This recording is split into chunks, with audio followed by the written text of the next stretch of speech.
got me stranded like a branch in the wind. Tell me what you long for. Oh, I won't watch you. Last episode, you watched the girls of WildChild sail through the rocky coral shallows between Nassau and the Exuma Island chain. Sometimes the sailing life is stressful and sometimes it's relaxing and nice, but at least we made it to our anchorage about an hour before sunset and dropped the hook. It is amazing how crystal clear the waters in the Bahamas are. Okay, stick it in reverse.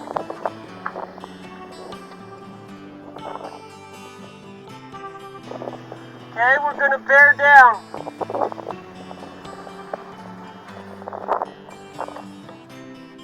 Welcome to Highborn Key, and that's anchoring. We do it every day. It's so routine for us. So you drop your hook. We were still drifting forward when I dropped it, so it was aimed the wrong way. So I had to get her to go reverse so I could flip it around. Played out the chain, just had her bear down on it. It's nice sand. It grabbed great. Lots of room to swing with the neighbors, and the holding on the bottom is really good. So WildChild's at anchor now at Highborn Key.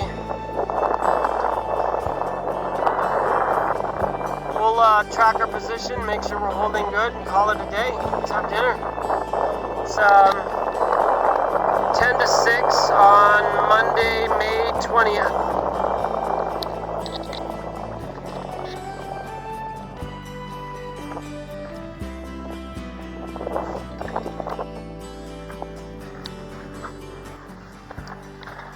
How are we doing?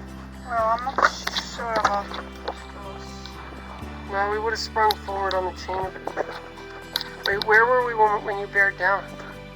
Oh, Were we there or there when you bore down? That one was bearing down? Okay, that's where I added more chain then. Yeah. Yeah. Well, We'll just swing around. a bit, yeah. We'll let it swing for a while and we'll trace it, but I feel like, 107 feet in 16 feet of water puts us around 7 to 1. Good bottom, no strong winds. Should be fine.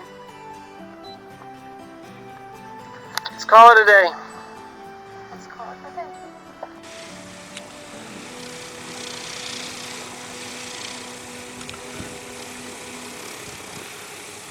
So it looks like one of the bigger yachts in the neighborhood decided to pull out just before dark.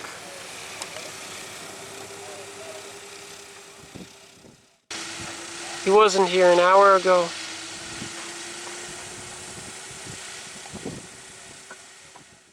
And there's another big yacht leaving and a big yacht coming in as the sun sets. There are plenty of Florida millionaires and their mega yachts out around the Exumas. It's sort of their playground. Millionaires are generally useless and not good for much, but they do tend to stick to themselves.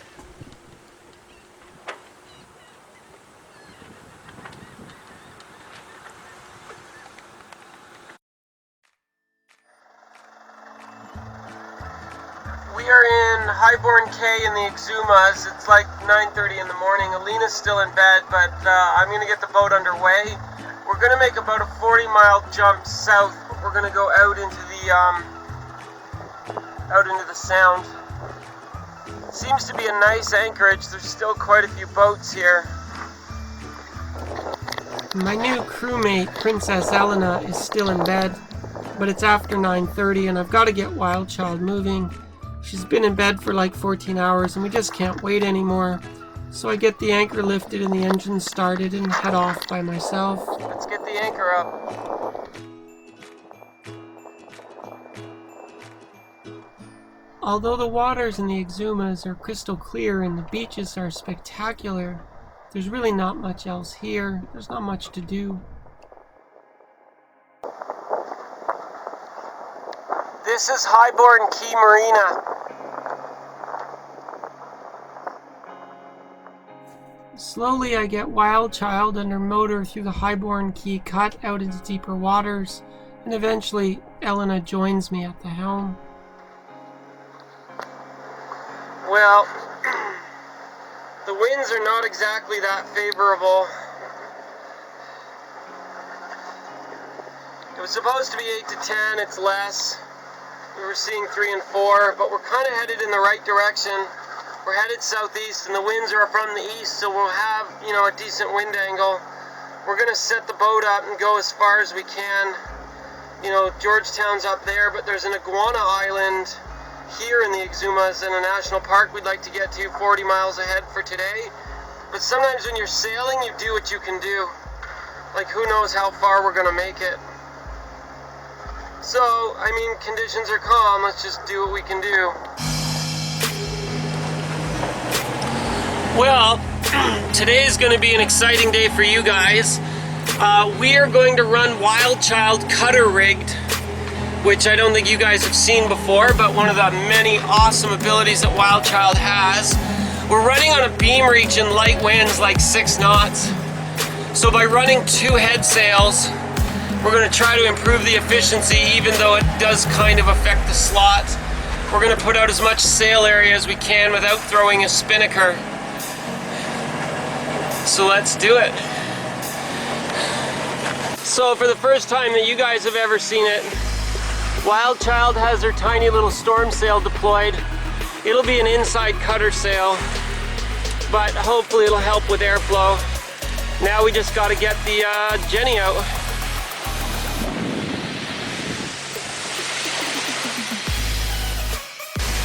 WildChild's the only boat that would actually try to sail in 6 knots of wind. Obviously everybody else just motors. Cowards.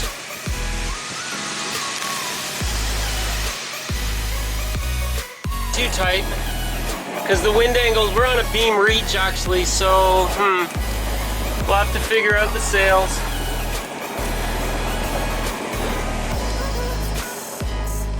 I don't know. What do you guys think at home? Can you see the ticklers?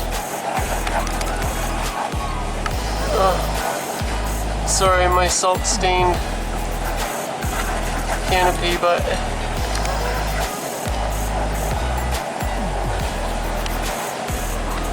so our wind angle and our wind, let's get her in neutral and see if we can actually sail right now.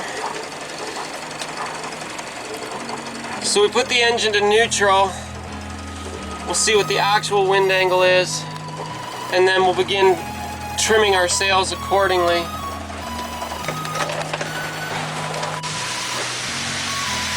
The wind generator says the apparent angle is like 45. Ticklers on the main are not really happy. We got the storm jib, the cutter sail, kind of tight, hopefully providing air on the backside and efficiency on the low end. Oh, the main isn't all the way out, or the Jenny isn't all the way out.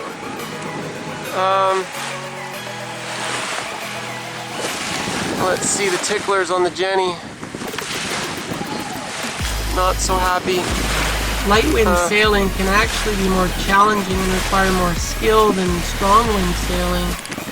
You really have to trim those sails properly for maximum efficiency. Can you release the furling line?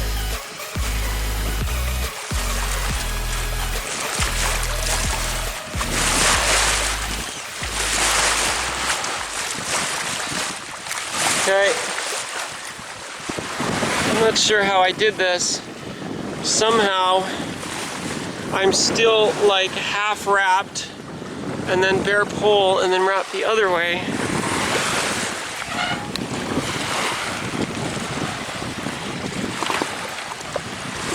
How the fuck?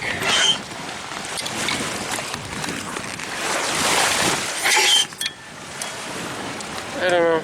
I don't really understand.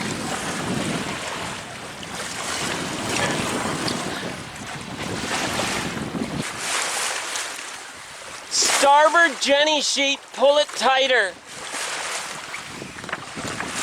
Wait. The furling line's not unlocked. You gotta also pull it out of the cam cleat.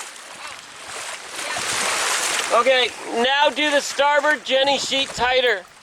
To try to get maximum airflow efficiency over my Jenny in these very light winds, I want to control the leading edge of my luff. I want a nice, smooth, and perfect curve.